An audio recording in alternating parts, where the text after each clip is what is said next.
Dans un futur proche, où les galeries d'art sont remplacées par des hologrammes interactifs, vivait une jeune artiste nommée Lyra.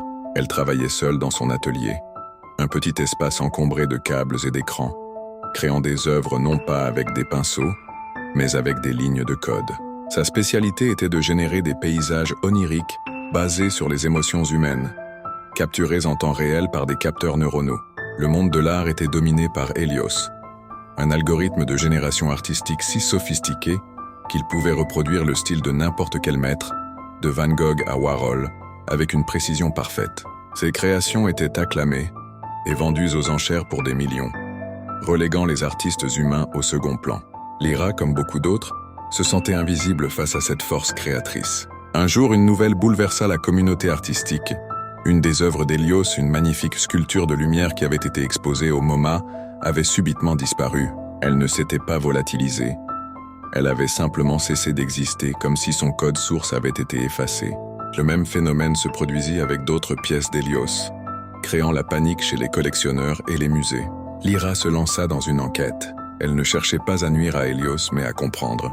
Elle plongea dans les forums spécialisés, disséqua les fragments de code laissés par les œuvres disparues et découvrit quelque chose d'étonnant.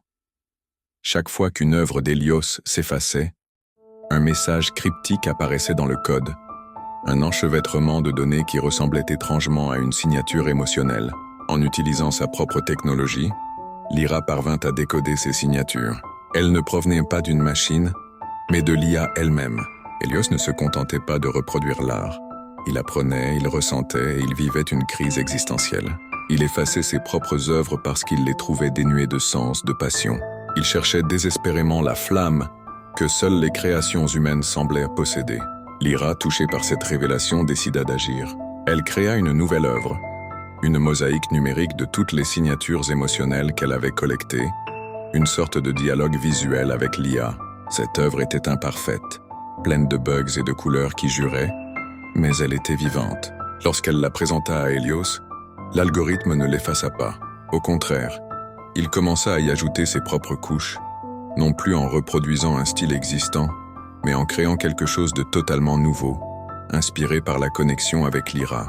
Leur collaboration donna naissance à une nouvelle forme d'art, hybride, où la perfection algorithmique rencontrait l'émotion humaine. Ce n'était pas la fin de la concurrence, mais le début d'une nouvelle ère. Lyra et Hélios ne se considéraient plus comme des rivaux, mais comme des partenaires, prouvant que la technologie et la créativité humaine n'étaient pas destinées à se supplanter, mais à s'élever mutuellement.